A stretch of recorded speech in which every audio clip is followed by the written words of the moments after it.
आज अपने हिंदी का तीसरा पाठ पढ़ेंगे। पाठ का नाम है विपुल की सूझ। आइए पढ़ना शुरू करते हैं। यह कहानी एक ढोंगी साधु की है जिसको एक लड़के ने अपनी सूझबूझ से पुलिस के हाथों पकड़वा दिया। ये कहानी किसके बारे में? एक साधु की है जो ढोंगी है। उसको एक लड़के ने अपनी सोच से, अपनी समझदारी से पुलिस के हाथों पकड़ा दिया है। किस प्रकार हुआ, ऐसा किस प्रकार हुआ, आओ कहानी को पढ़कर जानें। तो चलिए शुरू करते हैं। विपुल गांव का बहुत ही समझदार लड़का था। शिक्षित होने के कारण गांव के बड़े बुजुर्ग भी उसकी इज्जत करते थे, सम्मान देते थे, सलाह लेते थे। तो विपुल एक गांव का बहुत समझदार लड़का था। वो पढ़ा लिखा था, शिक्षित मतलब पढ़ा लिखा था। गांव के बड़े बुजुर्ग भी उसकी इज्जत करते थे और सम्मान देते थे और उसकी सलाह लेते थे। एक दिन विपुल आम के पेड़ पर चढ़कर फल तोड़ रहा था कि कुछ दूर पर संगीत अवस्था में खड़े पीपल वाले बाबा को देखकर वह आश्चर्य में पड़ गया। ये साधु बाबा गठरी में क्या बांधे हुए हैं? तो एक दिन क्या हुआ, विपुल आम के पेड़ पर, जैसे आप देख रहे हैं यहाँ पे आम के पेड़ पर विपुल चढ़ा हुआ है और फल तोड़ने के लिए चला था। लेकिन कुछ ही दूर पे यहाँ पे एक साधु बाबा हैं जिसको विपुल ने देखा और उसने देखा कि ये एक गठरी बांध रहे हैं, जैसे आप यहाँ पे देख रहे हैं। तो वो इस सोच में पड़ गया कि ये साधु बाबा इस गठरी में क्या बांधे हुए हैं। आगे देखते हैं। बाबा ने गठरी के बंधन खोले। आश्चर्य, गठरी में से भी वैसे ही एक और बाबा बेहोशी की अवस्था में निकले। दोनों साधु एक से, ऐसे नहीं हो सकता है। उसने क्या देखा, गठरी खोलने पर उन्होंने क्या देखा कि बहुत ही आश्चर्य की बात है कि गठरी में से ही, जैसे यहाँ पे एक बाबा है वैसे ही दूसरे बाबा भी हैं। दोनों साधु एक जैसे, ऐसे कैसे हो सकता है? लगता है इस साधु ने असली पीपल वाले बाबा का खून कर दिया है। तो विपुल को लगता था कि इस बाबा ने असली जो पीपल वाले बाबा हैं उनका खून कर दिया है। बाबा ने जल्दी जल्दी एक गड्ढा खोदना आरंभ किया और उस खोदे गए गड्ढे में गठरी से निकले मृत साधु को डालकर मिट्टी से ढक दिया और उस पर कुछ सूखे पत्ते, टहनियाँ आदि डालकर वह साधु आश्रम की ओर चल दिया। तो उसने क्या देखा, विपुल ने देखा कि उस साधु बाबा ने गड्ढा खोदा, गड्ढे में उस मृत बाबा को डाल दिया और उस गड्ढे को बंद कर दिया, उस पर पत्तियाँ डाल दी। यह सब कुछ इतनी जल्दी हुआ कि विपुल पेड़ पर चढ़ा आम तोड़ना भूलकर आश्चर्य से यह दृश्य देखता रह गया। वो इतनी जल्दी हुआ कि वो बस देखता रह गया और कुछ कर ना पाया।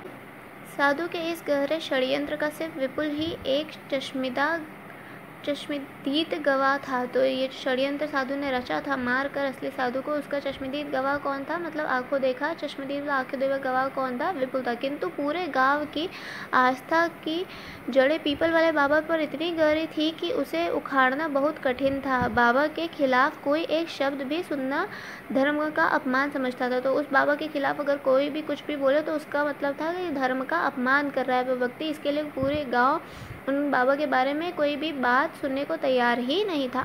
विपुल सच कहने का साहस नहीं जुटा पाया। एक दिन साहस करके उसने अपनी माँ से कहा, माँ, वे पीपल वाले बाबा नकली हैं। उन्होंने असली बाबा का खून करके उनकी लाश जंगल में दफना दी। ऐसे उसने अपने माँ से कहा कि माँ, वो बाबा पीपल वाले वो नकली हैं, उन्होंने असली बाबा का खून करके उन्हें कहीं जंगल में दफना दिया है। तो माँ ने कहा, शर्म नहीं आती महात्मा जी के लिए ऐसे कहते हुए? पढ़ लिख गया तो धर्म अधर्म भूल गया? माँ ने डांटते हुए कहा। तो माँ ने उसे डांटा और कहा कि तू भूल गया है कि धर्म और धर्म क्या होता है? पढ़ लिख गया है तो शर्म नहीं आ रही महात्मा जी के बारे में ऐसी बातें कर रहा है? लेकिन माँ, मैंने वह जगह देखी है जहाँ, इतना बोल ही रहा था विपुल कह भी नहीं पाया था कि उसके पिताजी गुस्से से तमतमाए हुए वहाँ आए और बोले। विपुल इतनी बात कह भी नहीं पाया कि वहाँ उसके पापा तमतमाते हुए, पिताजी तमतमा के तो गुस्साते हुए आकर बोले, मूर्ख कहीं के, मतलब मूर्ख मतलब कि पागल कहीं के, सपना देखा होगा तूने सपना देखा होगा, जानता नहीं महात्मा जी कितने पहुँचे हुए ऋषि हैं? वो कितने पहुँचे हुए ऋषि हैं तुझे पता नहीं है क्या? किसी ने उनके बारे में ऐसा सुन लिया तो लोग तुझे जिंदा नहीं छोड़ेंगे। कहते हुए वह पुनः महात्मा जी के प्रवचन का टेप सुनने लगे। ऐसा बोला उन्होंने कि अगर कोई तुझे सुन लेगा तो तुझे जिंदा नहीं छोड़ेगा, और वो टेप सुनना चालू कर दिए। विपुल की समझ में नहीं आ रहा था कि वह क्या करे, कैसे सच समझाए। एक और लोगों की आस्था, अटूट आस्था थी, तो दूसरी ओर सत्य का घृणित पक्ष। अंततः विपुल ने निश्चय किया कि वह अब किसी से कुछ भी नहीं कहेगा और इस धूर्त ढोंगी साधु की सच्चाई स्वयं सबके सामने उजागर करेगा।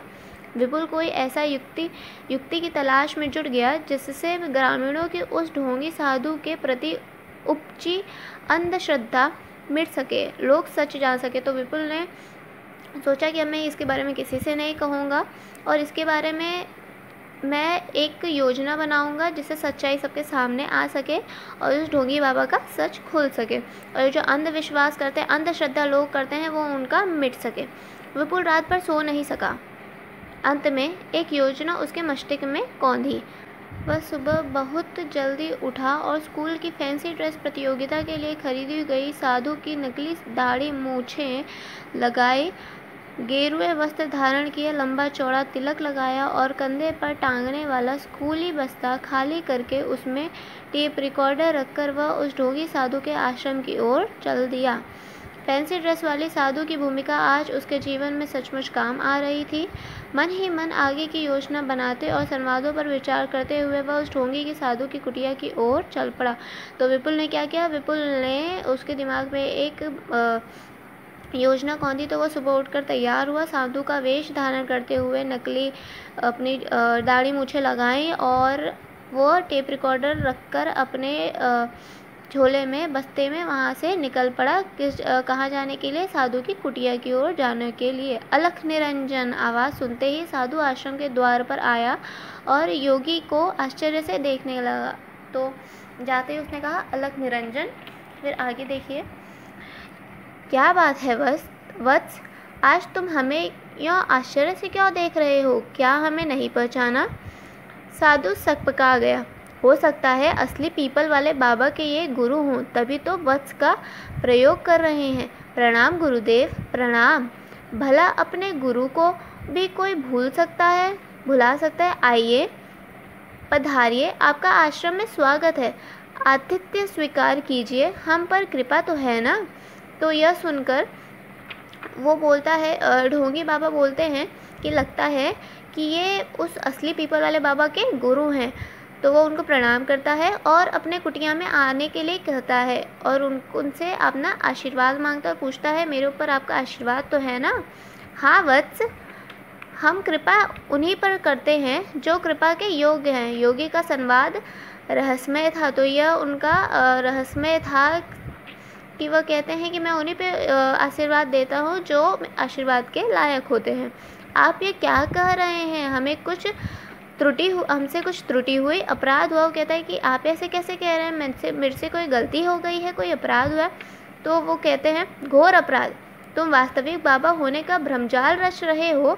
दिशाहीन एवं स्वार्थपूरित व्यक्ति स्वयं की आत्मा के समक्ष सदैव अपराधी बना रहता है। तुम्हारे चेहरे पर हमें वही भाव साफ साफ दिखाई दे रहे हैं। तुम जो हो वह नहीं हो। क्या यह सच है? तो वो कहता है कि तुमने घोर अपराध किया, तुम वास्तविक बाबा होने का ढोंग कर रहे हो और दिशाहीन एवं स्वार्थपूरित व्यक्ति हो। मतलब कहा कि तुम एक स्वार्थपूरित व्यक्ति हो, मतलब तुम दिशाहीन हो, तुम्हारे पास कोई सही दिशा नहीं है और तुम स्वार्थी हो, लालची और समक्ष अपने आत्मा के समक्ष सदैव अपराधी बने रहोगे। अपने आत्मा के समक्ष हमेशा अपराधी गुनहगार होगे। तुम्हारे चेहरे पर हमें वही भाव साफ साफ दिखाई दे रहे हैं। तुम जो हो वो नहीं हो। क्या ये सच है? तो वो पूछते हैं कि तुम्हारे चेहरे पर जो दिखाई दे रहा है वो सच नहीं है। तो क्या ये सच है कि जैसा मैं सोच रहा हूँ वैसा ही है? साधु को काटो तो खून नहीं। योगी तो सचमुच अंतर्यामी है, सब बातें जानता है। अब क्या होगा? कहीं असलियत सबके सामने आ गई और पोल खुल गई तो क्या होगा? अब तो बुरे फंसे, कुछ तो करना होगा। साधु ने सोचा और फिर बोला, साधु ने सोचा कि इसे तो सब कुछ पता है, इन्हें तो ये तो अंतर्यामी है, मेरी पोल खुल जाएगी तो क्या होगा? मेरी असलियत सबके सामने आएगी। तो ये सोचकर साधु ने आगे बोला, सुनिए ऋषिवर, आप ज़रा अंतपुर में चलें, सब कुछ हमारे बीच ही रहे तो अच्छा है। आप तो अंतर्यामी हैं। तो वो ढोंगी साधु कहता है कि ऋषिवर आप सुनिए, सब बातें हमारे बीच में रहे तभी ठीक है, आप मेरे साथ आगे चलिए। विपुल ने तत्काल चुपके से बस्ते में हाथ डाला और टेप का स्विच दबा दिया। संवाद रिकॉर्ड होने लगे। अब आपसे क्या छुपाना, मैं डाकू क्रूर सिंह हूँ। पुलिस से बचाता एक दिन यहाँ भक्तों के बीच बैठकर प्रवचन सुन रहा था। काफ़ी मान सम्मान था पीपल वाले बाबा का, खूब चढ़ावा आता था, अन्न वस्त्र दक्षिणा सम्मान सभी कुछ। मेरे मन में विचार आया कि क्यों न स्वयं इनके जैसे वेश बनाए जाए और स्वयं सत्संग किया जाए। एक दिन मैंने मौका पाकर पीपल वाले बाबा का काम तमाम कर दिया और उन्हें इतना उस ढोंगी बाबा ने कहा कि विपुल ने तत्काल अपने दस्ते में जो टेप रिकॉर्डर साथ लाया था वो चालू कर दिया और उसने ढोंगी साधु बाबा ने कहा कि अब आपसे क्या छिपाना, मैं डाकू क्रूर सिंह हूँ। मैं पुलिस से बचता हुआ यहाँ पर आया। एक दिन सत्संग चल रहा था तो मैं यहाँ पे बैठा और देखा कि पीपल वाले बाबा को बहुत मानते हैं लोग, उनके लिए बहुत दक्षिणा, वस्त्र, कपड़े और पैसे अन्य सब आता है। तो मैंने सोचा क्यों ना मैं सत्संग करने लगूँ, और एक दिन मौका मिलते मैंने उनका काम तमाम कर दिया और उन्हें इतना ही बोला साधु बाबा ने कि आगे विपुल ने कहा, गठरी में बांधकर जमींदार के बगीचे के पीछे की खाई में गड्ढा खोदकर गाड़ दिया। विपुल ने आगे की बात की। ऐसा विपुल ने कहा। तो फिर इसको कहते ही ढोंगी साधु तत्काल योगी के चरणों में गिर पड़ा। जो ढोंगी साधु था वो विपुल के चरणों के पैरों पे गिर गया। आप तो सचमुच अंतर्यामी हैं महात्मन, मुझे क्षमा करें। लोग मुझे वही बाबा समझकर मान सम्मान देते हैं। सच का सामना ना मैं कर पाऊंगा, ना ही मेरे भक्त। आपको जो कुछ चाहिए, जितनी दक्षिणा चाहिए, मैं आपके चरणों में भेंट कर दूंगा। तो वो ढोंगी साधु बाबा कहते हैं कि आप तो सचमुच अंतर्यामी हैं, आपको जो चाहिए मैं आपको दे दूंगा। मेरे में सच बोलने की हिम्मत नहीं है, ना मेरे भक्त सुन पाएंगे।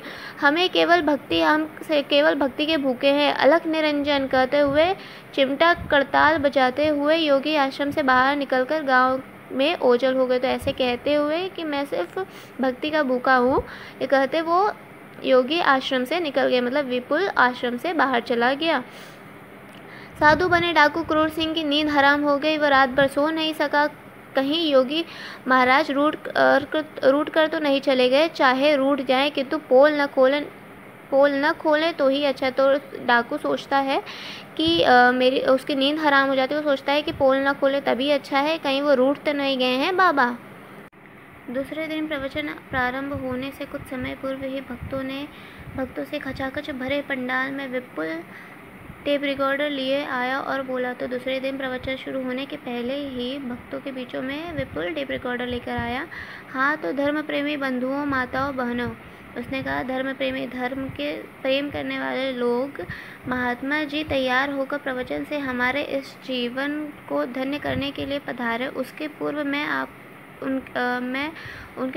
उनके ही सत्संग में कुछ अंश जो इस टेप रिकॉर्डर में है आपको सुनाना चाहता हूँ। कहते हुए विपुल ने टेप रिकॉर्डर बजाना शुरू कर दिया। सारे संवाद सुनकर सभी श्रोत हतप्रभ का मतलब है हैरान रह गए।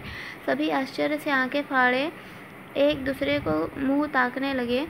पूरा कैसेट सुनते ही सभी क्रोध से उबल पड़े। साधु नहीं शैतान है यह, इसे सजा मिलनी ही चाहिए। कहते हुए सभी लाठियां लेकर आश्रम के अंदर पहुंचे, किंतु तभी वहां ढोंगी साधु सारा माल समेटकर पीछे निकल भागा। तो इसमें यहाँ बताया गया है कि विपुल जाके टेप रिकॉर्डर चालू करके सबको सुनाता है। सब लोग सुनते हैं उसको और वह गुस्से में आ जाते हैं, आश्चर्य हो जाते हैं, एक दूसरे को ताकने लगते हैं, हैरान हो जाते हैं। पूरा कैसेट सुनने के बाद वो कहते हैं कि ये साधु नहीं शैतान है, इसे जो है इसका अच्छा बुरा हाल करना चाहिए। लाठी लेकर सब आश्रम के अंदर टूट पड़ते हैं। माल समेटकर पीछे से निकल भागा। तो जो ढोंगी साधु था वो निकलकर भाग गया वहाँ से। सभी गाँव वालों ने मिलकर उसका दूर तक पीछा किया और अंत में उसे रंगों हाथों पकड़कर उसकी खूब मरम्मत की, उसे पुलिस के हवाले कर दिया। डाकू क्रूर सिंह आज पुलिस के हाथ लग गया था। तो आखिर में सारे गांव वालों ने उसे पकड़ लिया रंगों हाथों, उसकी मरम्मत की, उसकी मार पिटाई की और उसे पुलिस के हवाले कर दिया। सारे गाँव वालों ने मिलकर विपुल को बधाइयाँ दी और सम्मानित किया। सचमुच विपुल ने अपनी योजना से आज सभी की आंखें खोल दी। विपुल ने लोगों से कहा, श्रद्धा रखो किंतु अंधश्रद्धा नहीं, ताकि फिर पछताना ना पड़े। सोच समझकर विवेक की कसौटी पर कसकर ही किसी के प्रति आस्था विश्वास व्यक्त करो। वो कहता है कि सारे गांव वालों ने उसे बधाइयाँ दी, सम्मान दिया। उसके बाद में वो कहता है कि आप श्रद्धा रखो, मतलब कि विश्वास रखो, उनकी पूजा पाठ करो, लेकिन अंधश्रद्धा नहीं, मतलब अंधविश्वास ना करो, ताकि फिर पछताना ना पड़े। सोच समझ कर किसी के ऊपर विश्वास करो ताकि आपको उस पर आस्था बना रहे, अंधविश्वास करने से आपको पछताना ही पड़ेगा। विपुल की बातें सुनकर सभी की आंखें खुल गई। डाकू क्रूर सिंह की गिरफ्तारी पर सरकार द्वारा घोषित 10,000 रुपये का पुरस्कार विपुल को देने की घोषणा हुई तो विपुल ने कहा, इन रुपयों से मैं गांव में विद्यालय खोलने की घोषणा करता हूं ताकि फिर कोई बच्चा बड़ा होकर अंधश्रद्धा का शिकार न हो, शिक्षित होकर अपना विवेक जागरूक कर सके। तो वो कहता है कि गिरफ्तारी पर सरकार ने 10,000 का इनाम घोषित किया था जो विपुल को मिलेगा। यह सुनकर वो कहता है कि मैं विद्यालय खोलूँगा अपने गांव में ताकि कोई बच्चा वापस से अंधश्रद्धा ना करे, अंधश्रद्धा का शिकार ना हो, शिक्षित हो और जागरूक रहे। विपुल की माँ की आंखों में खुशी के आंसू छलछला आए। पिताजी ने विपुल को गले लगाकर अवरुद्ध कंठ से बस इतना ही कहा, मुझे तुझ पर बहुत गर्व है बेटा। तो उसके माँ के आँख में आंसू छलछला रहे थे और उसके पिताजी ने कहा, मुझे तुझ पर बहुत ही गर्व है बेटा। यहाँ पे आपका पाठ समाप्त होता है।